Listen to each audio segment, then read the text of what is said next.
16 मई 2014 को जब प्रधानमंत्री श्री नरेंद्र मोदी जी के नेतृत्व में भारतीय जनता पार्टी को स्पष्ट बहुमत और एनडीए को शानदार बहुमत मिला, तो उसके विषय में यह परिवर्तन कितना बड़ा था जो आपने भी विचार की दृष्टि से कहा, उसके बारे में 18 मई 2014 को लंदन से निकलने वाले अखबार संडे गार्डियन ने अपना संपादकीय लिखा। उस संपादकीय का शीर्षक था India second tourist with destiny, यानी भारत का नियति के साथ दूसरा मिलन। यह उससे रिलेटेड है जो 14-15 अगस्त 1947 की रात को जवाहरलाल नेहरू जी की फेमस स्पीच है, ट्रिस्ट विद डेस्टिनी। अब उसमें क्या लिखता वो अखबार कि अभी तक उन दलों के हाथ में ज्यादातर सत्ता रही थी जो ब्रिटिश कॉलोनियल लीगेसी का माइंडसेट कैरी किए हुए थे। पहली बार एक ऐसे विचार के हाथ में पूर्ण सत्ता आई है। अटल जी के जमाने में हमारे पास पूर्ण सत्ता नहीं थी, एब्सोल्यूट मेजॉरिटी मिली है, which is having no impact of British colonial legacy. तो आगे जानते हैं उस अखबार ने क्या लिखा? सो 16th of May 2014 should be remembered in Indian history as the day on which Britishers finally left India. और यह बात मैं ऐसे ही हवा में नहीं कह रहा हूं, एक तो यह अंग्रेजों का ही अखबार लिख रहा है कि ब्रिटिशर्स फाइनली लेफ्ट इंडिया। बहुत से लोग कहते हैं कि साहब क्या आप लोग तो ऐसा कहते हैं कि 2014 के बाद ही आजादी मिली। मैंने कहा नहीं, आजादी 2014 के बाद नहीं मिली, आजादी का बोध 2014 के बाद होना शुरू हुआ। और वो कैसे हुआ ये भी मैं प्रमाण के साथ बोलता हूं। 15 अगस्त 47 जिन लोगों को आपत्ति है हमारे कांग्रेस के मित्रों से, सब प्रमाण बोलता हूं। अगर इसमें एक फैक्ट भी गलत हो, बाकी करोड़ों दर्शक सुने और विचार करें कि किस्तों में स्वाभिमान की भावना कैसे कैसे टुकड़े टुकड़े में हमें मिली है। 15 अगस्त 47 को देश आजाद हुआ तो 30 जून 1948 तक माउंटबेटन रहे भारत के गवर्नर जनरल 1 साल। उसके बाद आपको पता भारत का सेना अध्यक्ष कब तक अंग्रेज रहा है? 1949 तक जनरल फ्रांसिस राय बुचर।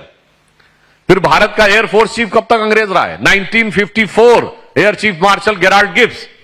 भारत का नेवी चीफ कब तक अंग्रेज रहा? 1958 एडमिरल स्टीफन कार्लाइल। और 1968 तक इंडिया गेट के ऊपर जॉर्ज फिफ्थ की मूर्ति रही।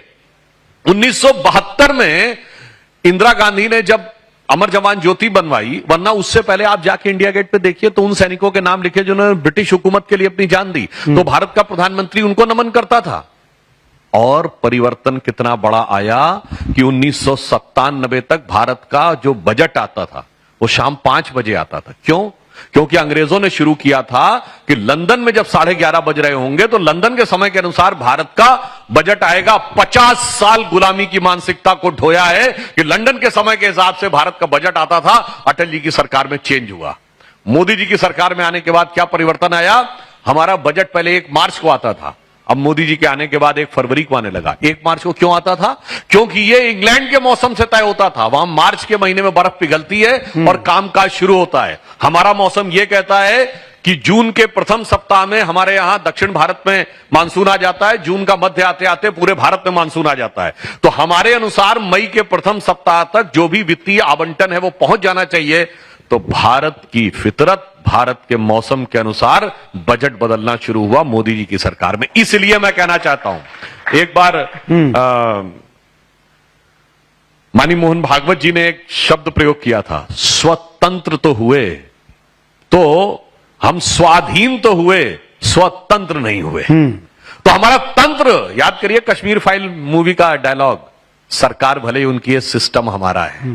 तो मैं ये कहना चाहता हूं, प्रधानमंत्री श्री नरेंद्र मोदी जी ने जो कहा है कि 25 वर्ष का समय ये अमृत काल है, इसमें 5 बातें उन्होंने कही है। नंबर 1, देश को विकसित राष्ट्र बनाना है, जो अभी आदरणीय नितिन जी के साथ आप बात कर रहे थे। नंबर 2, इसके लिए गुलामी की मानसिकता के हर प्रभाव से अपने को मुक्त करना है। नंबर 3, अपनी विरासत पे गर्व करना है। नंबर 4, इसके लिए कर्तव्य का पालन करना है। नंबर 5, कर्तव्य का पालन सामूहिक रूप से करना है। इसलिए मैं कह सकता हूं, हमारी मानसिकता पे जो गुलामी छाई हुई है, उस गुलामी से संघर्ष का और प्रबल संघर्ष का दौर 2014 के बाद शुरू हुआ है। तो मैं कह सकता हूं, अमृत काल तब आएगा जब पहले विष अंदर से बाहर निकल जाएगा। बिल्कुल।